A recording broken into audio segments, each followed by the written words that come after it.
Hi there, my name's Adam Johnston, and it's been a minute since I've recorded something on Zoom. This morning I did the session on supporting the whole student, a conversation on identity. What I'm going to do in this video is run through the slides in a little bit faster version than what we did together this morning. That way people who missed anything, weren't able to show up, or just want to hear this information again can access it. And of course, if you have any questions on what's here or what's not here, I'd love to have a conversation with you. So with that being said, let's get into it. To start the session, we had a moment to reflect on the question, who are you? Now, obviously there's no right or wrong way to answer this, but our answers to this question help to guide our thinking in the session today. So here are some things that I would have written for my response. This is in no order, no hierarchy. These are just some things or some identities that I hold. In our session, we wrote some of this information down on an index card, and we'll use it a little bit later. So if you're just watching this video, consider who you are, consider the identities that you hold, and keep that in mind as we move forward. So, like I said, this session was called Supporting the Whole Student, a Conversation on Identity. The what or the goals of this session there were three. Number one, to learn or maybe review identity terms. Two, differentiate, personal and social identities.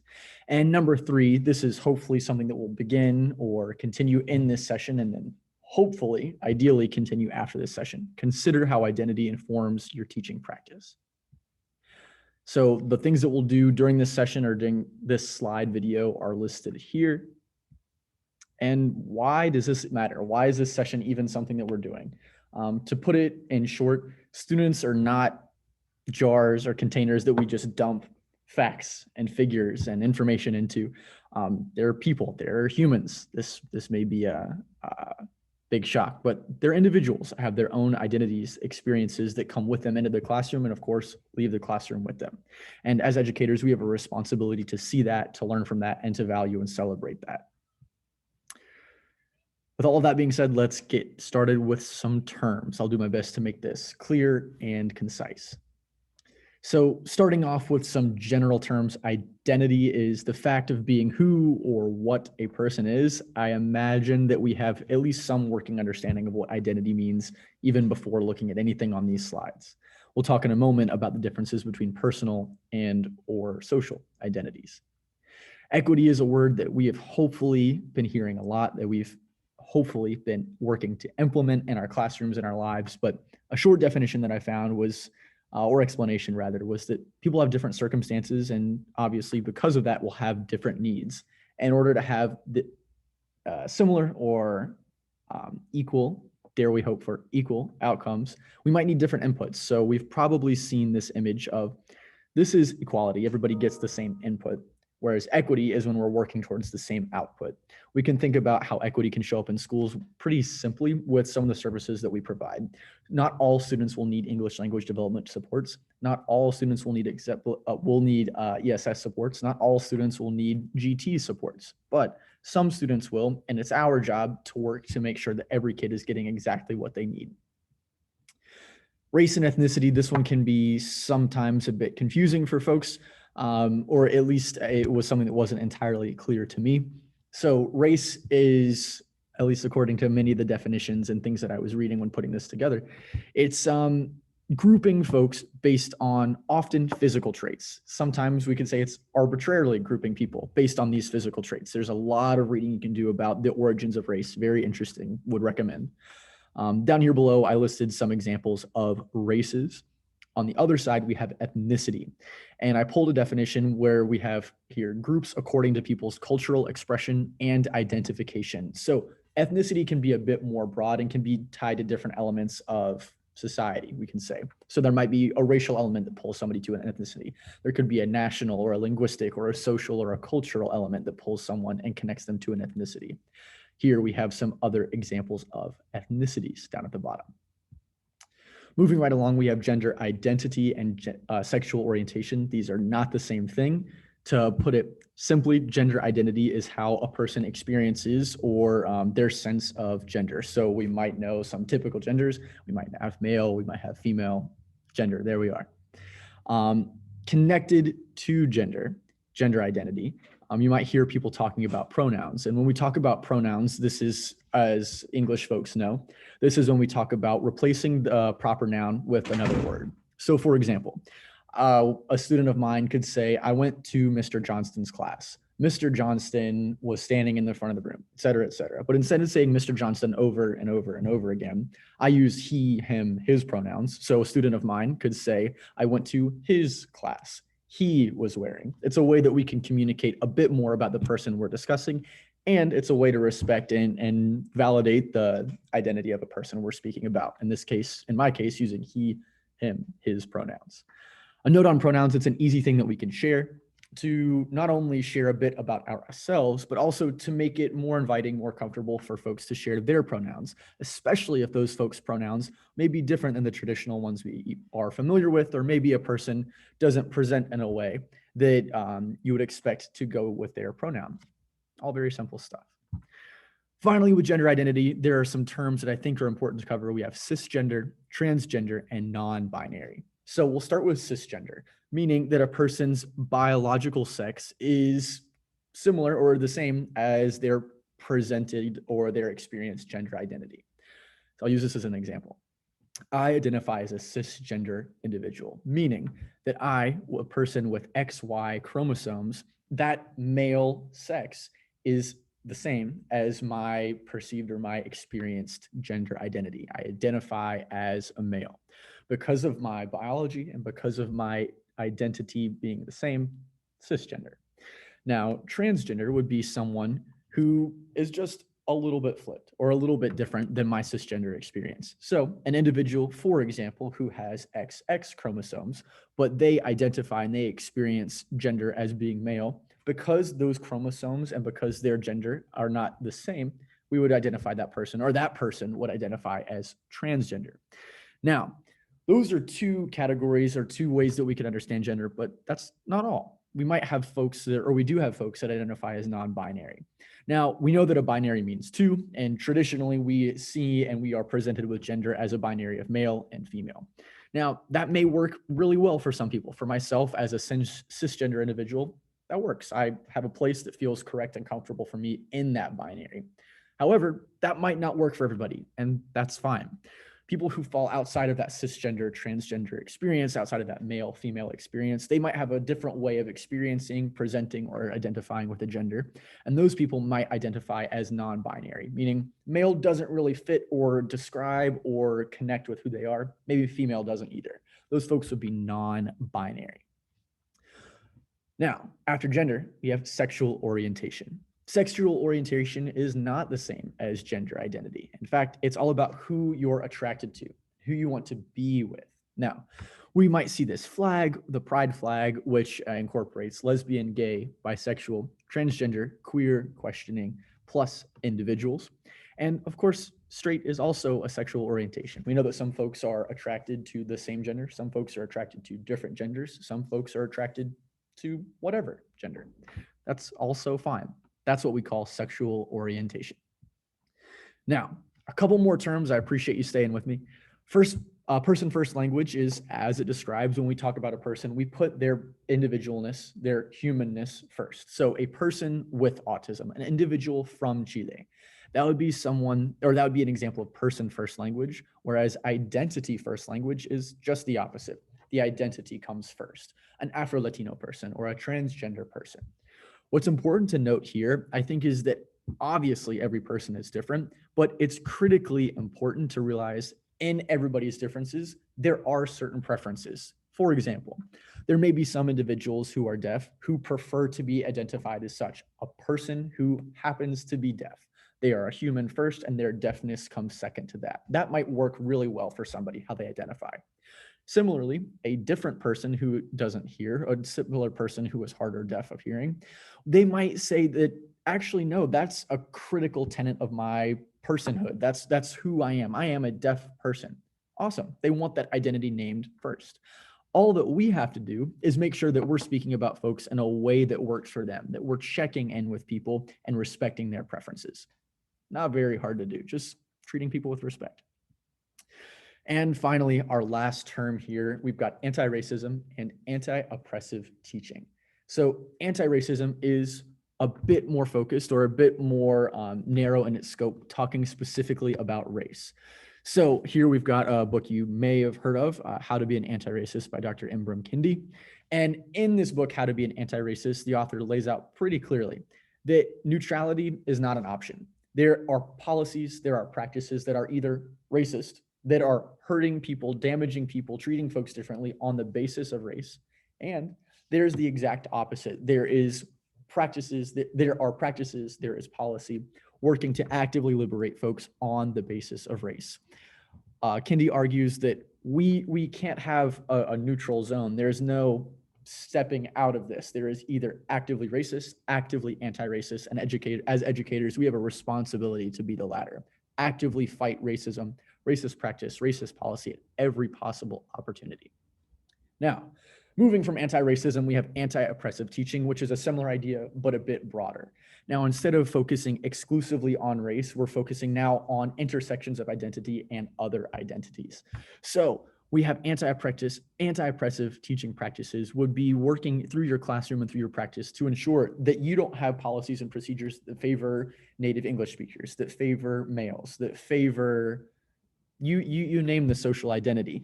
We need to make sure we have a responsibility as educators to ensure that our classroom is open, that is safe, and it is welcoming for every person, regardless of who they are and what they've experienced. So I've got a couple notes here on anti-oppressive teaching practices, but to put it in short, we as educators have a responsibility to show up for our kids, and making sure that kids aren't getting treated differently or better or worse based on their identities is part of the job. Finally, that was me talking at you a lot, and I suppose that's how it's going to go in a video recording like this. But I appreciate you following this, if you are following this.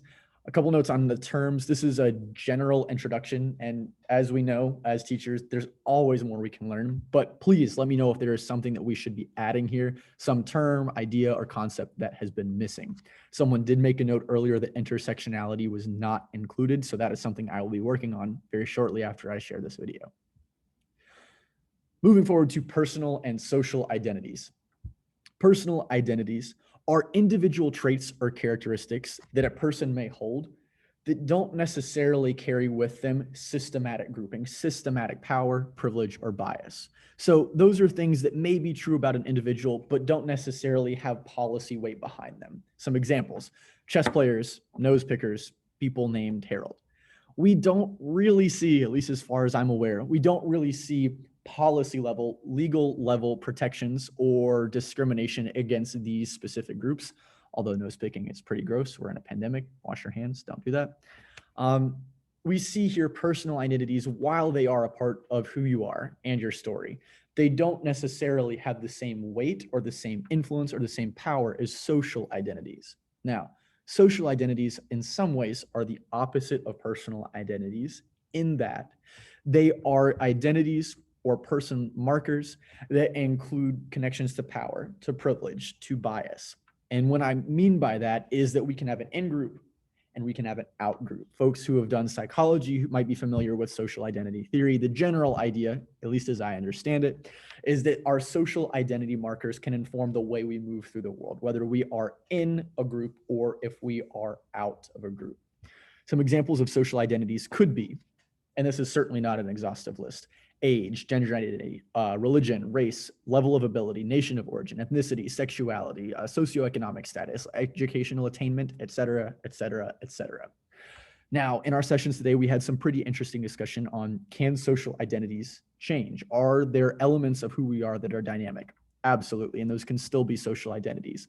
For example, a person is not the same age forever. We had the discussion about, would middle schoolers be a social identity? Certainly, especially at a school when there are policies and there are practices and there are procedures that will directly affect middle schoolers versus high schoolers versus faculty versus staff versus somebody driving by on the street. Because there is an in-group and an out-group, that is a social identity. And because we know we're not the same age forever, it's also dynamic and it can change. Here I have an image that shows us how social identities can look in practice. We have similar things on the left and the right of our screen, but informed by our social identity or whether or not we belong or not to a group, we might view these similar things very differently. Here we have our blessed homeland versus their barbarous waste. Notice everything is mirrored here, but whether we belong to the group or we don't belong to the group can inform how we move through the world. And that's something that we need to keep in mind and be critically reflective on, especially as we move through our teaching practice.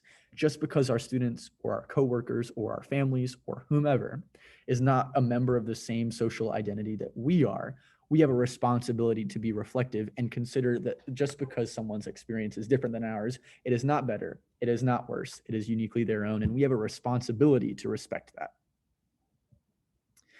Now, this is getting back to that index card or that do now that we had. This is a bit more applicable to the folks that were in the room, but take a moment to consider those social identities or the identities that you listed or considered at the very beginning of this video. What I asked for us to do during the session was to consider any of those identities or any of those responses to who are you, and mark which are social identities, which involve an in-group and an out-group, which inform the way we move through the world. Now, I'm going to continue moving along so this video isn't too terribly long, but take a moment to reflect on what social identities do you hold? With those social identities, the practice I'm going to explain at the end will connect with that very quickly. I'm going to move through some guidelines. These guidelines are nothing more, nothing less. It's not a prescription on what you must do, but some things to consider, and I found helpful to consider in my own practice. As teachers, we know that every teacher is a reading teacher, so I figured a quick ABC might be helpful for us to move through this. I'm going to give us a couple examples in a moment in which we can ask, we can be kind, and we can consider context. First, some things that we could ask about. You notice a student hasn't been themselves lately. You're wondering if there's a way you can support. Obviously, I hope this is not news to anybody, but we can ask, we can check in. Hey, how are you? What's going on? I notice you haven't been yourself lately. A very simple way to show that we care, a simple way that we can ask to see what's going on. Number two, you have a student that doesn't appear, or excuse me, that doesn't present or appear in a traditionally masculine or feminine way. Because of this, you're not sure if you should be saying, here is your seat, here is his seat, here is her seat, here is something else, their seat, right? Because we're about to be meeting a lot of new students, it's a great time to be checking in on what pronouns do students prefer. It's a simple question. And we can introduce ourselves by sharing our own pronouns and then asking somebody else, hey, what pronouns do you use? To make sure that we're showing respect to our kids and those around us by simply referring to them in a way that they would prefer. Number three, your friend or your coworker is a member of blank. You choose social identity group. And you aren't sure if they want to share their experience with you, but you as a person are seeking to learn more, to grow, and to show up as a friend or as a coworker to this person. This is one I want to take a moment to explain. It is okay to check in with people around you and see if you can talk more about their identities, just as it's okay to check in with people around you and see, is it okay if we have this personal conversation, if we speak on this topic that maybe isn't a traditional workplace conversation? It's okay to check, and it's really okay for the other person to say no. No one is responsible to share their experience, their identity, their trauma, their success, anything with you. You're not owed that, and it's important for us to understand. People may invite you in, and they may share their experiences with you, and they may not. It's important to remember that that is the other person's decision. It is not yours. These are some things that we could ask about. I'm confident you could think of some others. Next, be kind. Ideally, this is something that we all strive to do as educators or really just generally as human beings, but here are some examples nonetheless. When discussing identity, or really anything for that matter, if someone shares an idea that challenges your understanding, I push us all to be kind about it, even if somebody shares something that is diametrically opposed to what we stand for and what we value. It's okay to be kind. Now, a caveat here is if someone is sharing something that is actively damaging students, somebody is sharing an idea that is actively racist or sexist or xenophobic or homophobic, et cetera, et cetera, et cetera. We have no responsibility to share, affirm, or encourage behavior, ideas, thinking, mindsets that are damaging another person, that are harmful, that are hateful. That is not something we have to be kind about. There's certainly other ways we can deal with that. But generally, when someone pushes your thinking in a way that is not harming another, I encourage you to be kind about it. Next, a student uses a social identity as a put down. So I imagine that many of us have had the experience of a student or maybe somebody else saying, oh, that's so fill in the blank social identity. And here, what I've noticed for myself that seems to work quite a lot is just pushing a little bit, really not much at all. What did you mean by that? And often, if not always, I've seen the shrinking, oh, I didn't mean it. Oh, it wasn't like that. The backtracking. I think it's important there to realize that, or to share with the student, like, hey, the way that we speak has an impact. The things that we say can hurt, and sharing why and how we can move past that is super important. This is a way that we can be kind, not only in correcting that potentially really harmful comment, and showing the student that we're speaking to, like, hey, we make mistakes and we can move forward from this. Obviously, context is key, but I trust that we have the capacity to be kind. And finally, something to add in this realm of being kind, we can create classrooms where hate, and specifically racism, sexism, homophobia, xenophobia, intolerance, generally those things are unacceptable. I marked that out because that's not being kind. That is a very base level expectation that we should have of ourselves, our coworkers, and really everyone else. Making sure that hate is unwelcome, making sure that that is not tolerated, is not a sign of kindness. That is a sign of basic human decency. Finally, step 3, the C in the ABCs, is consider context and take action. So again, with some examples, consider the context, consider how outside factors could influence what's happening in your classroom with your students. For example, a public figure makes comments that are degrading to, again, fill in the blank identity group. Members of that group may be feeling some type of way about it. In fact, I think that'd be incredibly understandable. As a person who is considering context, you then have the ability to recognize what is happening and then make yourself available to support your students in whatever way is most appropriate. Here, I've got an example. I'm going to start picking things up because I don't want this video to drone on for too terribly long. But here we have an example of a teacher in one social identity group expressing frustration with a different social identity group, and then noticing how dynamics in that classroom change. It's important that we as educators, and again, I keep repeating this, but we as people consider who we are and how our identity informs the way that we show up, the power that is at play in between different individuals. It's all context. It's all things that we need to consider because different identities will show up differently, and that will influence what's shared between individuals. And finally here, context to consider. Context to consider. A white coworker complains about behavior problems, but you notice that the only students that are mentioned are students of color. That context is important because if the behavior problems only exist with one group, and this is a pattern that you notice, that is certainly something that should be explored and something that should be brought up with that white coworker. Because if they're only punishing, if they're only having problems with one group, that's more indicative of what's happening in the classroom on the teacher side relative, or instead of what behaviors the students are expressing. Now, ARBCs, ask, be kind, consider context. These are absolutely not rules. These are absolutely not any hard and fast things that we must follow, but I figured they're guidelines, nothing more, nothing less. Finally, to practice what we had in our session today was some time and some space for folks to consider some more situations or scenarios similar to what I just shared with you. Those are not on the slides, they were printed, but I can attach those when I send out this video. If you did watch this video or come to this session today, I genuinely appreciate it. I would absolutely like to have a continuing conversation with you. If there's anything here that didn't make sense, that should have been included, that should be changed, please let me know. I welcome your feedback. And with that, that's all I have for you. Thanks.